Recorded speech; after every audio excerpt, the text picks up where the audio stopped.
जिंदगी हमारी एक रेल है, कभी पैसेंजर कभी मेल है। जी हाँ दोस्तों, हमारी जिंदगी जो है एक रेल की तरह है, जो कभी धीरे धीरे चलती है, कभी तेज तेज चलती है।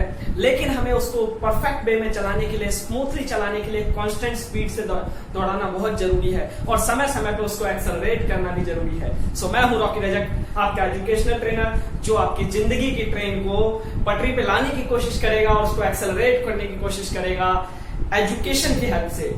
तो मैं आपको क्लास 10th का मैथमेटिक्स और साइंस पढ़ाने वाला हूं। हम बहुत ही जबरदस्त सीरीज लाने वाले हैं। सो आप अगर चैनल पे नए हैं तो उसको सब्सक्राइब कर लें और अपने दोस्तों में भी इसको शेयर कर दें, ताकि उनको भी आइडिया लग सके, एक कम्युनिटी बने। क्योंकि पूरी कम्युनिटी होगी तो जीतना आसान होगा और जीतने के बाद जो खुशियां होगी उसकी वैल्यू ही बहुत अलग होगी। सो आज मैं जो आपको ट्रीटमेंट देने वाला हूं वो है क्लास 10th का मैथमेटिक्स का चैप्टर नंबर 4, जो कि है क्वाड्रेटिक इक्वेशन।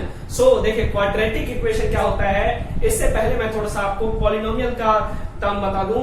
क्वाड्रेटिक इक्वेशन जो होता है हमारे पास ऐसी इक्वेशन जिसमें मैक्सिमम पावर 2 हो, जो कि आपने पढ़ा था पॉलिनोमियल चैप्टर 2 में। सो सेकंड चैप्टर में आपने पढ़ा था क्वाड्रेटिक पॉलिनोमियल, वहां पढ़ा था आपने क्वाड्रेटिक पॉलिनोमियल। तो एक बार पहले थोड़ा सा क्वाड्रेटिक पॉलिनोमियल के बारे में समझते हैं, फिर उसके बाद क्वाड्रेटिक इक्वेशन समझेंगे। तो देखो, क्वाड्रेटिक पॉलिनोमियल क्या होता था कि ऐसा इक्वेशन जिसकी हमारे पास मैक्सिमम पावर क्या हो जाए, 2 हो जाए। मैक्सिमम पावर अगर 2 हो जाती है तो हम इसको क्या बोलते हैं, that's a quadratic polynomial. Let's assume ax² plus में bx प्लस में c, ये जो है हमारे पास क्या है, क्वाड्रेटिक पॉलिनोमियल है। इसी तरीके से क्यूबिक पॉलिनोमियल भी होता है, जैसे आपके पास ax³ प्लस में bx² प्लस में cx प्लस में d, ये जो है हमारे पास क्यूबिक पॉलिनोमियल है। सिमिलरली आपने लीनियर इक्वेशन भी पढ़ा था।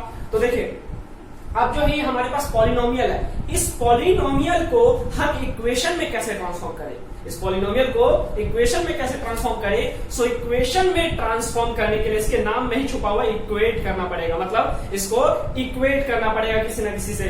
सो हम इसको क्या करेंगे, 0 से इक्वेट कर देंगे। हम इसको 0 से इक्वेट कर देंगे, इक्वल टू का साइन लगाया और इसको 0 से इक्वेट कर दिया। देन जैसे ही हमने 0 से इक्वेट किया तो ये क्या बन गया, क्वाड्रेटिक पॉलिनोमियल से ये बन गया quadratic equation. Now it is quadratic equation. So देखिए, क्वाड्रेटिक इक्वेशन क्या होगा, ऐसा इक्वेशन जिसमें मैक्सिमम पावर कितनी होनी चाहिए, मैक्सिमम डिग्री कितनी होनी चाहिए, 2 होनी चाहिए। और इस इक्वेशन में देख रहे हैं मैक्सिमम डिग्री क्या है, 2 है। सो इसलिए हम बोल रहे हैं इसको क्वाड्रेटिक इक्वेशन। ये जो है स्टैंडर्ड फॉर्म है क्वाड्रेटिक इक्वेशन का। कोई भी क्वाड्रेटिक इक्वेशन जो होगा उसका स्टैंडर्ड फॉर्म क्या होगा, ax² प्लस में bx प्लस में c इज इक्वल टू 0। जैसे एग्जांपल के लिए मैं बात करूं, मेरे पास मान लो दे दिया 2x² प्लस में 3x प्लस में 2 इक्वल टू 0। अगर आपको इस तरीके का इक्वेशन दे दिया गया और इसके अंदर आपका मैक्सिमम पावर 2 है, तो हम उसको बोल देंगे क्या है, ये quadratic equation. It's a quadratic equation. So देखिए, आपके 10th क्लास में जो है सबसे पहले पूछा जाता है 4th चैप्टर में कि चेक करिए कि कुछ इक्वेशन जो दिया हुआ है वो क्वाड्रेटिक है या नहीं है। कुछ इक्वेशन हमें दिया हुआ है, वो इक्वेशन क्वाड्रेटिक है या नहीं है, वो चेक करना होता है। सो एक बार चलिए कुछ क्वेश्चंस करते हैं ताकि आप हम डिटेल में समझ पाए। देखिए, मेरे पास जो क्वेश्चन है आपकी एनसीईआरटी के एक्सरसाइज 4.1 में आपको बोला है कि भाई मेरे पास जो है x प्लस में 1 का square is equal to 2 bracket में x माइनस में 3। ये इक्वेशन है आपके पास, ये इक्वेशन है आपके पास और आपको बोला है ये चेक करके बताओ कि क्वाड्रेटिक इक्वेशन है या नहीं है। सो इसके लिए आप क्या करेंगे, आप पहले इसको सिंपली इवेल्युएट कर दिए, एक्सपेंड कर दीजिए, जो आपने 9th क्लास में सीखा था एक्सपेंड करना। सिंपली x प्लस में y का होल स्क्वायर का फॉर्मूला लगाइए और खोल दीजिए, और इसके अलावा यहाँ पे सिंपली इसको मल्टीप्लाई कर दीजिए। सो क्या हो जाएगा, यहाँ पे x प्लस y का होल स्क्वायर का फॉर्मूला लगाऊंगा, बताइए फटाफट एक बार। सो क्या हो जाएगा, ये x का स्क्वायर प्लस में 1 का स्क्वायर प्लस में 2x इज इक्वल टू हमारे पास 2x माइनस में 6। अब देखिए इसको, ये राइट साइड में जो प्लस हो रहा है उसको लेफ्ट साइड में लेकर शिफ्ट कर दीजिए, माइनस कर दीजिए, माइनस वाले को प्लस, मतलब साइन चेंज हो जाएगा। So it will B x square plus में 1, ये जो 6 है राइट साइड में माइनस हो रहा है, लेफ्ट साइड में लाकर प्लस कर देंगे। सो 6 प्लस में 2x माइनस में 2x, so it will B 0। मैंने क्या किया, राइट साइड का सारा कंटेंट लेफ्ट साइड में शिफ्टिंग कर दिया। सो जब भी शिफ्टिंग करते हैं साइन चेंज हो जाता है। सो अब देखिए 2x से 2x क्या हो जाएगा, कैंसिल हो जाएगा, क्योंकि प्लस का 2x माइनस का 2x, it will B cancel out. तो हमारे पास क्या बचेगा, x का स्क्वायर प्लस में 7 इज इक्वल टू 0। क्या अब इसको हम क्वाड्रेटिक इक्वेशन बोलेंगे? ये जो इक्वेशन मुझे मिला है, क्या इसको क्वाड्रेटिक इक्वेशन बोलेंगे? हमें क्या करना पड़ेगा, इसको कंपेयर करना पड़ेगा कौन से इक्वेशन से? स्टैंडर्ड इक्वेशन से। जो हमारे पास स्टैंडर्ड इक्वेशन है उससे कंपेयर करिए। हमारे पास स्टैंडर्ड इक्वेशन क्या कहता था? ax स्क्वायर प्लस में bx प्लस में c इक्वल टू 0। तो चेक करिए इसके अंदर ax स्क्वायर है, x स्क्वायर तो है लेकिन a तो है ही नहीं इसमें। सिमिलरली bx भी नहीं है बट c है। तो देखिए हमारे पास इसमें a नहीं दिख रहा, bx नहीं दिख रहा, लेकिन वो है कहाँ है? हिडन है। देखिए हिडन पार्ट को उसको मैं निकालने की कोशिश करता हूँ। हिडन पार्ट कहाँ है? अगर मैं देखो इसको ये लिख दूं, x की जगह कुछ नहीं होता तो 1 लिखा जा सकता है, 1x स्क्वायर प्लस में b की जगह कुछ भी नहीं है, 0 इंटू में x लिखा जा सकता है, प्लस में 7 इज इक्वल टू 0। हम ये कह देंगे कि भाई ये जो है क्वाड्रेटिक इक्वेशन है, बट इसके अंदर जो है a की जगह 1 है और b की जगह 0 है। दैट्स वाई हमारे पास हो गया x स्क्वायर प्लस में 7 equal to 0। It is quadratic equation. इसी तरीके से और भी इक्वेशन हो सकते हैं, आप उसको चेक कर सकते हैं कि कोई भी क्वाड्रेटिक इक्वेशन है या नहीं है। समझ पा रहे हैं? अब देखिए ये तो था कि आपको चेक करने के लिए बोला जाता है कि क्वाड्रेटिक इक्वेशन है या नहीं है। कई बार आपको सॉल्यूशन बोला जाता है फाइंड करने के लिए कि भाई कोई क्वाड्रेटिक इक्वेशन है उसका सॉल्यूशन फाइंड करिए। सॉल्यूशन कैसे? कि भाई इसका जो है x की वैल्यू क्या होगा, इस क्वाड्रेटिक इक्वेशन में x की वैल्यू क्या होगा, जिसको बोलते हैं रूट। जो आपने 9th क्लास में पढ़ा था, रूट निकालने होते थे। किसी भी क्वाड्रेटिक इक्वेशन के कितने सॉल्यूशन निकलेंगे वो डिपेंड करता है उसकी पावर कितनी है। क्वाड्रेटिक की पावर कितनी होती है? 2। इस इक्वेशन का सॉल्यूशन कितने होंगे? 2 सॉल्यूशन। इस इक्वेशन के सॉल्यूशन होंगे 2। एक हमारे पास अल्फा आ जाएगा, दूसरा हमारे पास बीटा आ जाएगा। 2 सॉल्यूशन आ जाएगा। दोनों के दोनों x की वैल्यू होगा। आपको मैं सॉल्व करके दिखाता हूँ। कोई और इक्वेशन ले लेता हूँ, ये तो सिंपल है, ये तो तुरंत हो जाएगा। इसका सॉल्यूशन के लिए देखो, इसका सॉल्यूशन जो है सिंपल हो जाएगा। कैसे हो जाएगा इधर देखिएगा, हमारे पास इक्वेशन है x का स्क्वायर प्लस में 7 इज इक्वल टू 0। ये है, मैं 7 को राइट साइड में शिफ्ट कर देता हूँ, 7 को राइट साइड में शिफ्ट कर देता हूँ। It will be x square is equal to minus of 7। अब उसके बाद क्या करेंगे कि भाई ये जो x स्क्वायर है ना, इसका रूट ले लो दोनों साइड, इसका रूट ले लो दोनों साइड। रूट ले लेंगे तो क्या हो जाएगा? प्लस माइनस में 7। ये हमारे पास रूट में माइनस का 7 आ गया, रूट में माइनस का 7 आ गया। यहाँ जो है अप्रोप्रिएट आंसर नहीं आ पाएगा। अप्रोप्रिएट जो है x की वैल्यू, सुटेबल वैल्यू नहीं दे पाएगा। दैट्स व्हाई ये जो है हम इसको यहीं पे छोड़ देंगे। देन उसके बाद मैं आपको एक परफेक्ट इक्वेशन लेकर, कोई स्टेटमेंट वाले इक्वेशन जो आपके एग्जाम में पूछे जाते हैं क्वेश्चन, उस तरीके के क्वेश्चन सॉल्व करके दिखाते हैं। आपको समझ में आ रहा होगा। अगर चीजें देखिए प्रॉपर ढंग से समझ में आ रहा है तो आप इसको लाइक करिए, शेयर करिए, सब्सक्राइब करिए, क्योंकि बहुत ही जबरदस्त सीरीज लाने वाला हूं बच्चों। प्रॉमिस करता हूं अगर आप मेरे बताए हुए टिप्स एंड ट्रिक्स को अपनाओगे तो अपकमिंग बोर्ड एग्जाम में 90++ आपके कहीं नहीं गए,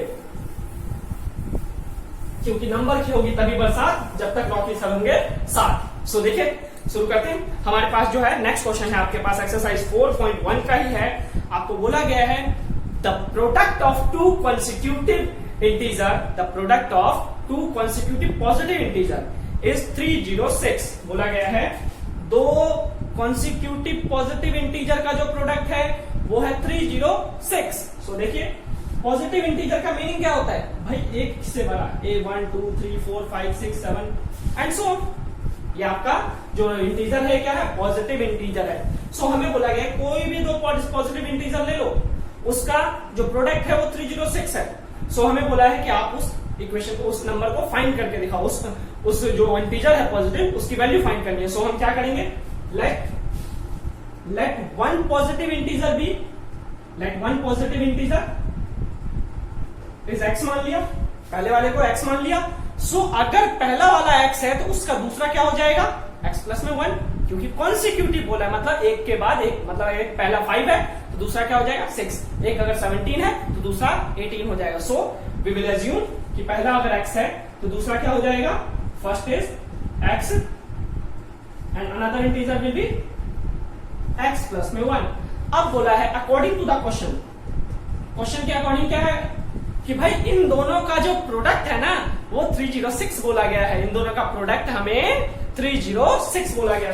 we will say x bracket में x प्लस में 1 इज इक्वल टू 306।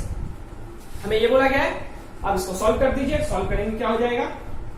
x का स्क्वायर प्लस में x इज इक्वल टू 306। हमारे पास ये बन गया तो अब इसको बोला है इंटीजर फाइंड करिए। सो इंटीजर फाइंड करने के लिए क्या करेंगे, फर्स्ट ऑफ ऑल इसको शिफ्ट कर दीजिए लेफ्ट साइड में, ताकि ये क्वाड्रेटिक इक्वेशन स्टैंडर्ड फॉर्म में कन्वर्ट हो जाए। कौन सा, एक्स स्क्वायर प्लस में bx प्लस में c इक्वल टू 0।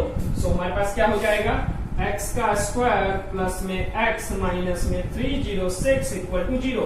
ये हमारे पास क्वाड्रेटिक इक्वेशन बन गया। अब इसका सॉल्यूशन निकालना है। सो हमारे पास देखो बच्चों, सॉल्यूशन निकालने के 3 मेथड होते हैं क्वाड्रेटिक इक्वेशन के। हम तीनों के तीनों पढ़ेंगे बड़े ही स्मूथ तरीके से। तो हमारे पास 3 मेथड जो होते हैं, फर्स्ट मेथड होता है हमारे पास फैक्टराइजेशन मेथड, जिसको बोलते हैं मिडल टर्म स्प्लिटिंग मेथड, जो आपने 9th क्लास में भी किया था। और इसके अलावा सेकंड मेथड जो होता है हमारे पास कंप्लीटिंग द स्क्वायर मेथड, जो आपका इस साल जो है सिलेबस में नहीं है, अब इस साल डिलीट कर दिया गया है। और इसके अलावा जो है हमारे पास थर्ड मेथड होता है डिस्क्रिमिनेंट मेथड या फिर क्वाड्रेटिक फॉर्मूला मेथड। सो हम इन तीनों मेथड से सॉल्व करेंगे, लेकिन इस क्वेश्चन को जो है मैं पहले मेथड से सॉल्व करूंगा, मिडल टर्म स्प्लिटिंग मेथड से, ताकि आपका 9th का जो कुछ कॉन्सेप्ट है रिकॉल हो जाए। फिर उसका धीरे धीरे स्टेप बाय स्टेप जो है सीढ़ियों पे चलते जाएंगे और फिर मार्क्स को स्कोर करेंगे। सो देखिए हमारे पास इसको मिडल टर्म स्प्लिटिंग से सॉल्व करने के लिए सबसे पहले मैं इसको स्टैंडर्ड फॉर्म से कंपेयर करूंगा, ax स्क्वायर प्लस में bx प्लस में c इक्वल टू 0। इसमें क्या करना होता है, उसमें मिडल टर्म स्प्लिटिंग के लिए a और c को आप मल्टीप्लाई करते हैं, a और c को मल्टीप्लाई करते हैं। तो सो हमारे पास देखो a क्या है, कुछ नहीं है तो 1 है, c क्या है हमारे पास 306 है। सो 1 इंटू में 306 क्या हो जाएगा, 1 इंटू में 306 मेरे पास हो जाएगा, माइनस का 306 है। So we will get minus of 306, भाई माइनस का 306 बना। अब इसका फैक्टर बना लो, इसका आप फैक्टर बना लो। सो फैक्टर बनाओगे क्या हो जाएगा, 2 1 जा 2, 2 5 जा 2 3 जा 3 5 जा 3 1 जा, और इसके अलावा 3 1 जा 3 3 7 जा। सो हमारे पास ये फैक्टर बन गया। अब देखो ये फैक्टर बनने के बाद आपको क्या करना है, आपको इन नंबर को इस तरीके से लिखना है कि प्लस माइनस करने पे हमें मिले 1, बी मिले, प्लस माइनस करने पे बी मिले। याद रहे क्या बोला, इन फैक्टर को प्लस माइनस करने पे बी मिलना चाहिए और मल्टीप्लाई करने पे हमें एसी मिलना चाहिए। मल्टीप्लाई करने पे एसी, ये घर वाले एसी की बात नहीं कर रहा हूं, कहीं ठंडा ठंडा कूल कूल। सो हमारे पास प्लस माइनस पे क्या मिले, बी। तो देखिए इसमें कैसे कॉम्बिनेशन बनाया जाए। अगर मैं देखो 3 3 जा 9 9 2 जा 18, अगर मैं इसमें 18 माइनस में 17 कर दूं, 18 माइनस में अगर मैं 17 कर देता हूं, तो मेरे पास ये पॉसिबिलिटी है कि 1 आ जाएगा। और इसको प्रोडक्ट करने पे तो हमारे पास माइनस ऑफ 306 तो वैसे ही आएगा, माइनस ऑफ 306। इसका अगर मैं प्रोडक्ट कर देता हूं तो वैसे ही आएगा। सो हम क्या करेंगे, इसमें हम इसको बीच वाले टर्म को तोड़ना होता है, इस वाले टर्म को स्प्लिट करके रख देंगे। भाई 18x माइनस में 17x, इसको स्प्लिट कर देंगे, 18x माइनस में 17x। सो हमारे पास इक्वेशन बनेगा x का स्क्वायर प्लस में 18x minus of 17x minus में 306 इज इक्वल टू 0। अब देखिए जब इतना कर ले तो अब इसमें से कॉमन निकालिए। कॉमन कैसे निकालेंगे, यहां से 2 पेयर बना ले, दोनों पेयर में से जो जो आपका कॉमन निकलता हो उसको निकाल लीजिए। सो यहां से क्या कॉमन निकल जाएगा, x कॉमन निकल जाएगा, क्योंकि यहां तो x के अलावा कुछ है ही नहीं।